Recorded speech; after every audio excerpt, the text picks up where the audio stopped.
Coogs house.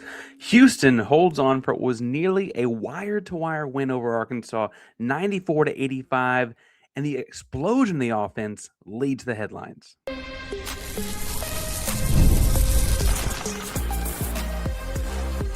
You are Locked On Cougs, your daily podcast on the Houston Cougars, part of the Locked On Podcast Network, your team every day. Welcome to Locked On Coogs, today the podcast about your Houston Cougars. I'm your host, Houston-born teacher and coach Parker Ainsworth, and whether you're a Houston fan or just a hater came to stop by, or one of those many Arkansas fans that thought I was crazy for calling Houston a winner in this one, thank you for making Locked On Cougs your first listen post-game, first listen the next morning, or wherever you find us. We appreciate the listen, and we appreciate you making the Locked On Podcast Network, the number one sports podcast network in the world. We're going to talk more about this game throughout. Houston wins 94-85.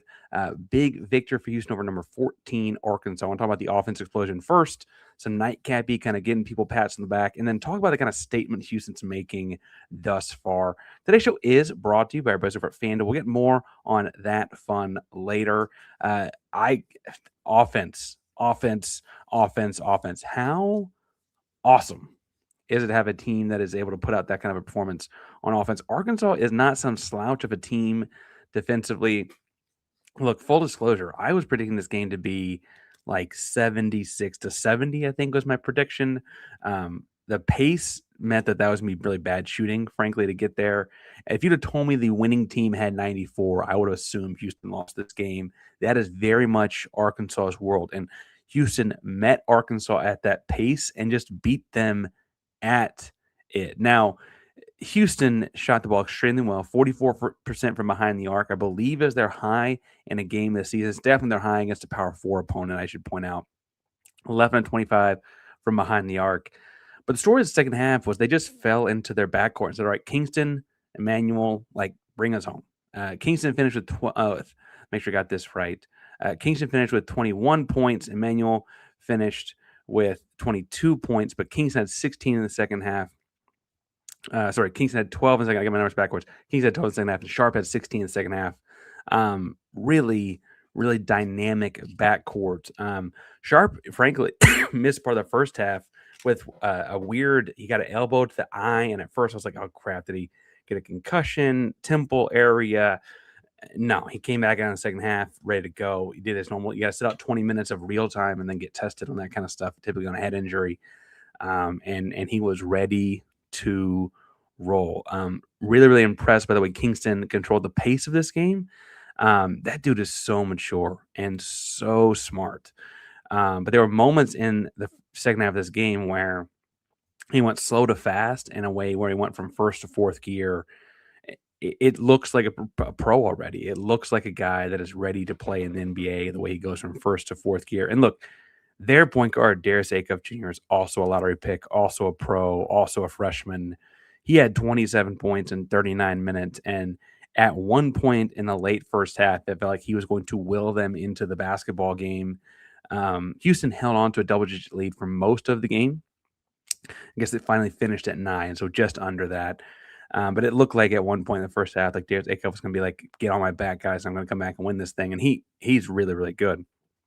But Kingston was able to, whoever they put on him, slow, let the C's behind. So he had his man in front of him. He'd let the C part behind him. He'd let guys, get out of the lane, get out of transition defense, and he'd go back to fast and get back to the rim.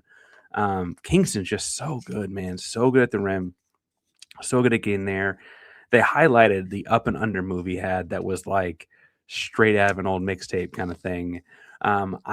I think, though, that that's not even a surprise. Unfortunately, it's like almost taken for granted. We played 12 games, got to see Kingston play with the Houston Cougars 12 times this year.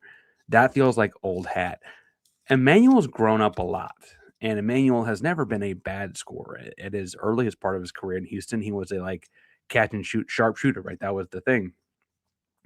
What's fascinating about this one to me is the way he's grown. Like now, he had 22 points on 13 field goal attempts because he just turned his head down and got to the line. I tweeted out that I thought it was a James Harden impression, right? Where he was attacking the rim in a way that meant he was going to get the foul. I'm going to get free throws. I'm going to get a layup or something's happening here. and he got the line for 9 free throws in the second half, went 7-9 from the stripe, put Arkansas in foul trouble, slow down the pace of the game, get your guys a quick breather while you're at the foul line shooting. Like, all kinds of good things happen when you're doing that and attacking the cup. Loved his aggression. I this is a funny question from Agnes Brooks. Do you think we'll fall in the rankings after beating a ranked team? Because that's what happened last time. Houston beat a ranked team. I don't think so, but I do appreciate the insight or the question there. No, as this played out, the way that Houston would control the pace of both guards, and like we should point out, Milos Uzan played 39 pretty strong minutes in this one, fluctuated between the off guard and the on ball guard. He also had his own 13 points, was an efficient 5 of 10. Frankly, I kind of thought it was better than 5 of 10 in the course of the game. It did miss a couple early. The biggest flack you give Milos, he missed a couple early free throws, frankly. Pretty good defense out of him, especially once he got switched on to A-Cup. He kind of helped run A-Cup into more of a wall. Other offensive guys, played pretty good roles in this one. I think the team thing to point out, though, is that they had 19 points off of turnovers, forcing live ball turnovers along the way there. They only won the turnover battle, not 9-12. I mean, they forced Arkansas into 12 turnovers, only committed 9 themselves. But the gap in points off of those turnovers, making them matter, Houston had 19. So turning that defense into offense. Both coaches preach defense. Calipari is a high-paced guy, but both are defensive guys. Sampson and Calipari, that is. But to turn those into points, to get those, again, the points off turnovers difference was 19-9, and the final game difference was a 9-point win for Houston. It's not quite 1-to-1 in the way it literally plays out like that in a figurative sense, but it really did work pretty well for Houston in this one. Other guys came in and chipped in, obviously.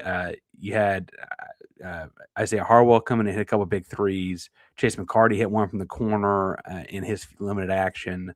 But we can't go too far. I mean, we're still in the first segment, so I don't think we've gone too far without mentioning the impact Ramon Walker had. Ramon plays 27 minutes off the bench, and frankly, is playing out of position as a 4, and even like kind of felt like a 5 at times. Handful of big rebounds, and so obviously like that's kind of more what he gets known for. But he himself went 2 of 4 from behind the arc, 4 of 4 from the foul line. Ramon finished 12 points, and I think that's really, like, if you were going to ask Arkansas on their coaching staff in their heart of hearts in a given moment, like, what was it? What broke the back? What were you not ready for? There's almost no chance that Arkansas staff, scouting report, etc., was ready for Ramon Walker to play 27 strong minutes and have 12 points, especially given like JoJo being in foul trouble. He played just 15 minutes in this one because that's what JoJo's going to do. But Ramon Walker is looking a lot more this season like the kid Houston recruited, like the Guy V. Lewis Award winner in the Houston area, as the top high school basketball player in the area when he graduated high school. Ramon is looking more and more like that guy every day. He's got more time healthy, knock on wood. Obviously, that plays a big role. He's older now. He's mature now. But I think it speaks to Houston that, like, they've held on to this guy for this long. And I know he's a very likable guy and he's a good person. That helps a lot, obviously. And when he fights for the ball and plays as hard as he does, it's hard to imagine him never being a Houston Cougar. But in a world where guys change teams every month, it feels like. And look, I'm a Houston-born teacher and coach.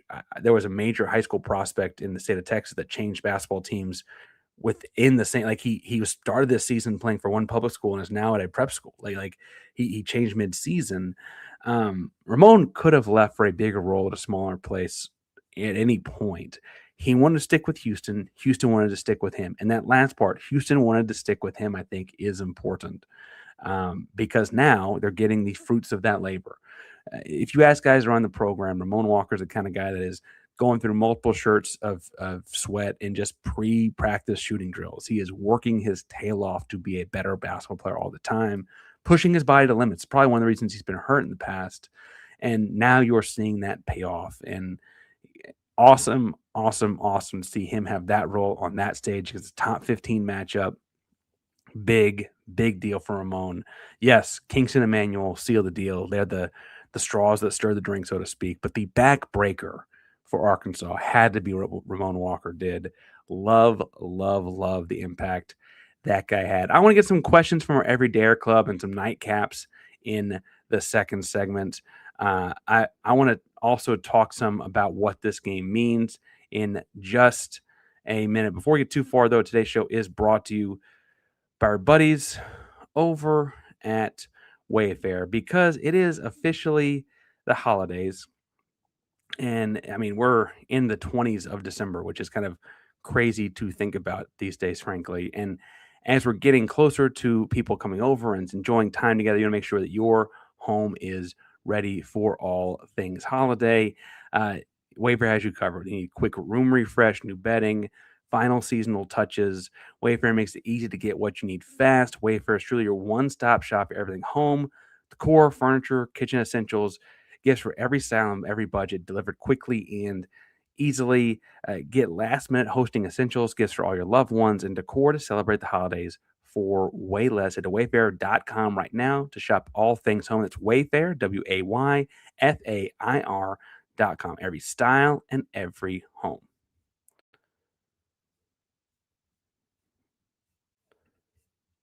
Today's show is also brought to you by our buddies over at FanDuel, because NFL Sundays, although NFL is also happening right now, NFL Sundays can move so fast that they're happening right now. One big play, suddenly everything feels different.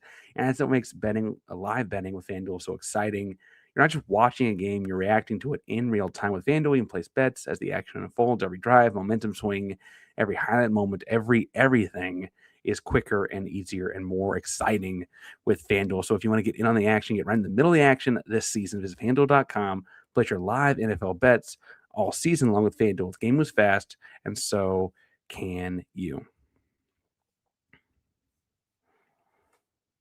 Locked on Coogs here as Houston beats Arkansas 84-95. I want to remind you guys that if you are just all in on the Houston Cougars and Locked on Coogs, thank you for making us your first listen today, first listen post game, or your first listen next morning, and making Locked on Sports Podcast number one sports podcast network in the world. If you have not already, I need you to go check out the Everydayer Club. LockedOnPodcast.com/Everydayer.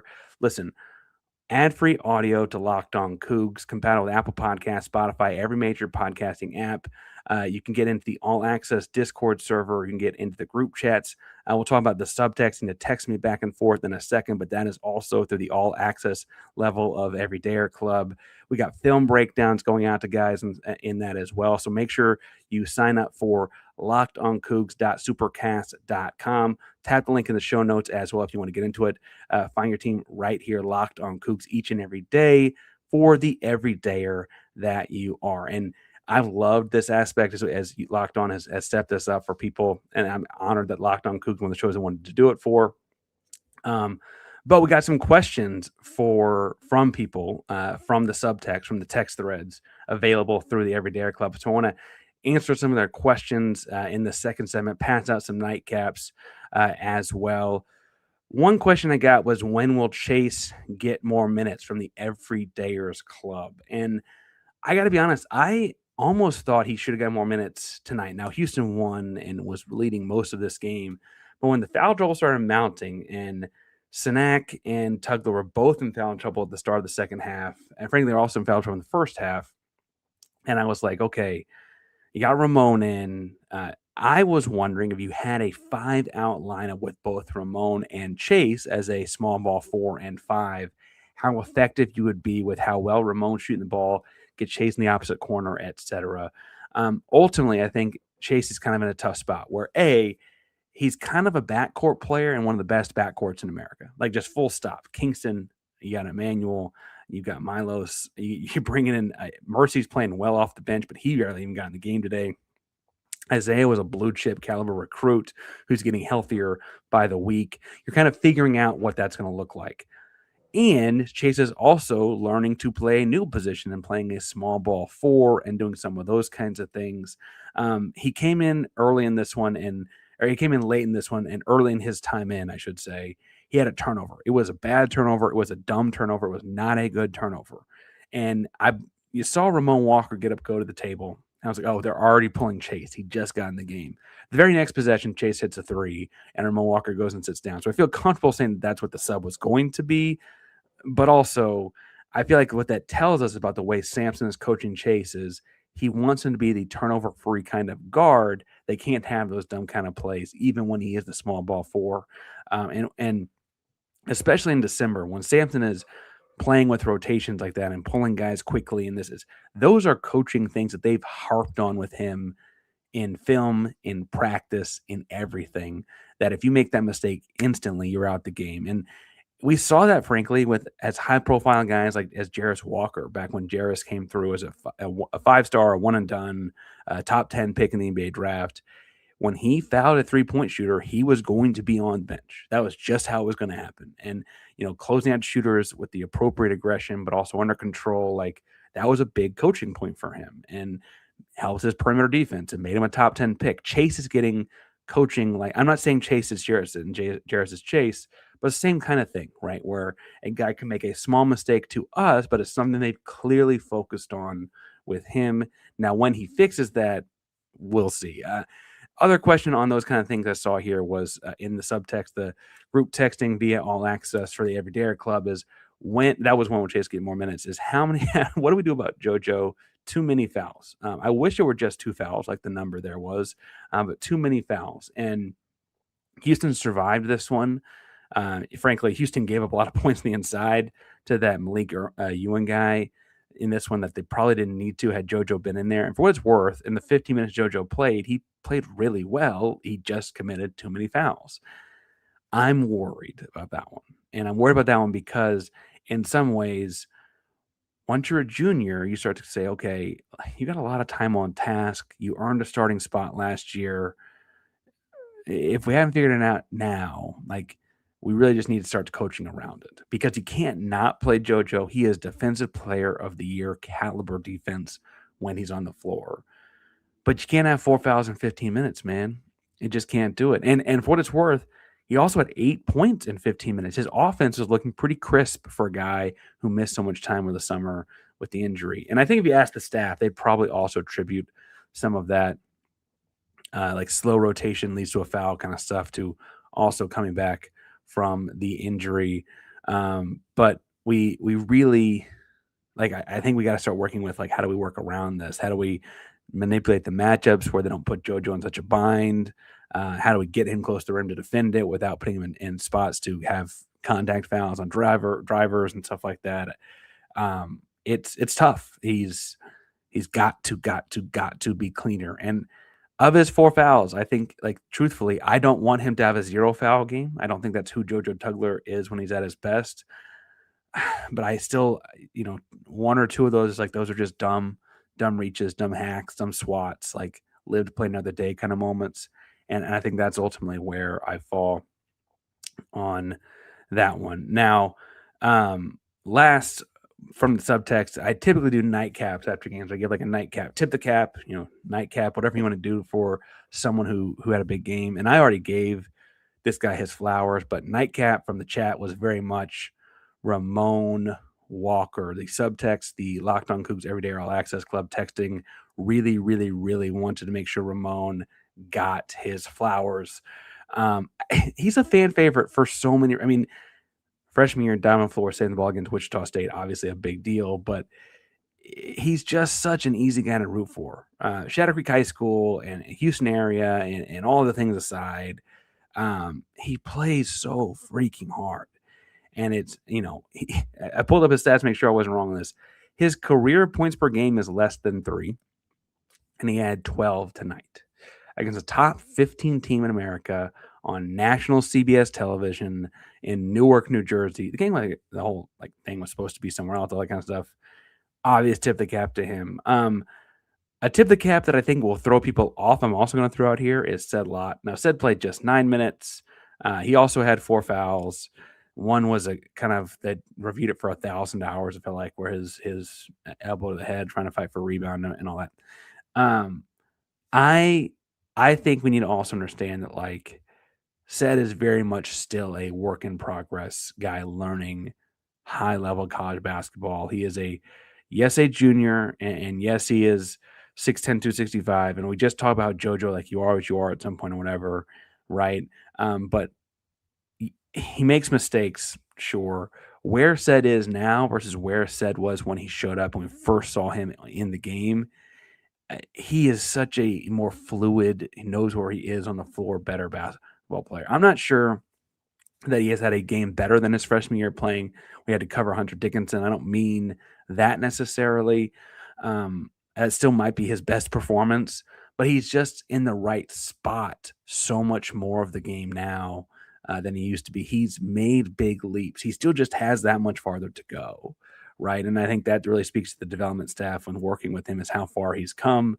He just has farther to go. Other guy I want to give a tip of the cap to is, I think I mentioned Kingston and Emanuel early, but Milos Uzan played great defense. He moved the ball well, had 4 assists, just 1 turnover. Yes, he only quotes had 13 points, but he had tough assignments defensively. He's just a calm presence on the floor for Houston all the time. And so while we're giving nightcaps where people we haven't necessarily talked about yet, I want to make sure that that we give that to him as well. I want to jump into what this win might mean for Houston on the season as we wrap this up in just a second. Before we get too far, today's show is brought to you by our buddies over at Rocket Money, because it is, we mentioned the holiday season earlier, but as we're going through things with the holiday season, it's important to know what's in your bank account, what's coming in, and what is going out. If you ever feel like it just disappears, it can happen fast. New subscriptions, impulse buy, suddenly numbers just don't match what's in your head, in your bank account. And Rocket Money helps get you clarity and get on track with every dollar and stay in control of your finances. It's easy to use, all-in-one app. I like how Rocket Money automatically builds budgets based on past spending, so it can tell you what you've been doing and what you should be doing based on what you've done typically.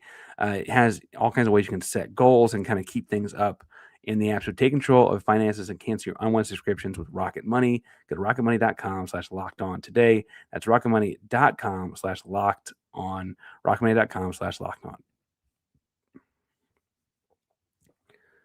Park Rangers locked on Coogs here.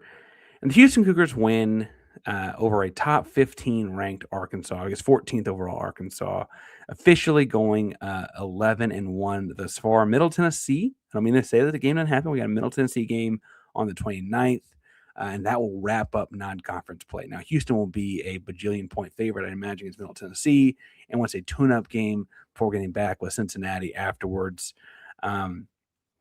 Middle Tennessee is currently 6-4. 6-4. I'm trying to see if they have any common opponents. Have not seen one yet. They did get beat pretty bad by Michigan. Not so great by GW. Anyway, I say it to say that I think it's safe to say Houston's going to finish non-conference with 1 loss. And look, I think there's a sizable statement being made in that. You went to Birmingham and beat Auburn in this stretch against Power 4 competition in Vegas. You went 2-1, and that one you probably should have won, a 3-point loss to Tennessee. You beat Tennessee. You beat a Florida State team in the Toyota Center, and I think Florida State is proven to be okay. I think people were worried about like that was not going to be a up to quality kind of win or whatever, but that is, I think, a good win for Houston. You want a Big 12 play, you got a number of quad 1 opportunities there. Now, what we've talked before, we'll probably mention again how Houston's schedule could have helped them out even more had some of these home and road games been flipped or whatever. But ultimately, I think you got out of that non-conference exactly what you've needed to so far, right? And I think the big deal to me is you've learned. And I want to talk about that in the scope of looking at Auburn and then Tennessee and then tonight. So against Auburn, right, you built the lead, held on, you lost the lead, right? And you ultimately had to come back and win at the end. And I want to make sure I got the stuff here correct. I should probably make sure I have the game flow here correct. But you lost the lead at the end of the game, and like, frankly, it felt like you might not get it back, right? And And frankly, like then Auburn comes down, they have the ball, you have to have a crazy defensive sequence at the end to seal it. And you win. You win on a big block from Sacco and then some crazy shenanigans at the end, right? Then Tennessee, you're up. You have a sizable lead against Tennessee, except your offense runs dry for like a 7-minute stretch. If I want to remember correctly, where you just couldn't get in the basket, and Tennessee chipped away and chipped away and chipped away. Ultimately, took the lead in that basketball game. Right? I'll make sure I got this right. You were up. What was the count here? It was. Did I ever get as high as double digits? But you thought you had a pretty good lead in that one. 11 points, so it did get double digits. And then as they chip away at it, you can't find anything to score and whatever. And this one, you got up to double-digit points, got up to 15 points, et cetera, in this game. Largest lead was 21, so you got up to a 20-point lead, actually, in this basketball game. And there were moments where it felt like Arkansas was going to do the same kind of thing. They chip away, chip away, chip away. And unlike parts of the end of the Auburn game, or unlike parts of that Tennessee stretch, Houston found ways to settle down and find a basket. And I think that's what you saw in some of the rotations, some of the sets they ran, and how Houston really pulled themselves out of that situation in a way that they hadn't in the past. And I think that's what I'm impressed by. I mean, Sampson is nominated for the Hall of Fame, and he, for my money, should be inducted in the Hall, or should be announced as the 2026 class. And the final four in April, they'll announce who from these nominees will be inducted, who the 2026 class is. Sampson's officially nominated. I don't know why he wouldn't be. It would make for a magical weekend if Houston's looking to cut down some nets in April and he gets selected. But anyway, I'm always impressed by what Sampson and company do, and how they turn water into wine so many different kinds of ways and all of that. But now they've got a really talented basketball team, and they're playing. Like if we look at who got minutes tonight, you start 2 freshmen, sure. Like that's a big deal for Houston. They never do that. Chase McCarty got 6 minutes. He's a redshirt freshman. Isaiah Harwell got 10 minutes. He's a true freshman. Mercy Miller got 4 minutes. He's a sophomore. That is a large number of your minutes on top of the 36 from Kingston and 23 from Chris that come from guys like under 20 years old, right? To have a team that is this talented, disciplined enough to be learning those kinds of major lessons across this span of games. Because let's just be honest, I love that Houston plays the games against the Jackson States and those guys, but you're not going to learn the Tennessee lesson necessarily against a Jackson State. You're going to have to learn the Tennessee lesson playing another team ranked in the top 20, top 15, and they clearly did. Right? Now, I don't mean to say there's nothing you can learn from Jackson State and New Orleans. I've said that before too, but this shows a team that has demonstrably started off really good and has demonstrably gotten better over the course of the year. And yes, are there big things on the right? So they have Cincinnati on the 3rd of January. They try to play Texas Tech on the 6th. Texas Tech, I should probably check the scoring now. When I turned on this recording, was beating Duke. I mean, this is a strong Red Raider team as well, right? Let me see what they got going on. We'll probably leave talking about that score too. Houston's got fell behind. Houston's got a tough conference in front of them and a lot of opportunities in front of them. But if they've grown that much in a month playing these non-conference games, where will they be in February, on March 1st, on March 15th, on April 1st? Where does this team go? And look, this 20 years ago, they were not here. They had a bunch of veterans, but a new point guard, and we're still figuring things out. And it looks like to me they got a lot more figured out right now than they did a year ago. Now, you don't want to be peaking early. That was I think last year's team did really well. It was timed the season really well. And if things start to hit a slide, maybe we'll talk about that as well. Right now, I think things are just in a really good spot. And I think that they're still on the upswing because they have so much more growing to do. And they've shown they can do it. And that's what I'm really excited about talking to you about each and every day with the Houston Cougars. We also have a bowl game to preview, Houston LSU. coming to you from Houston. That's fun. So more on that fun this week as well. All kinds of chaos happening with the Houston Cougars. Locked On Cougs, Premier, the Locked On Podcast Network. That means your team every single day. Go Cougs.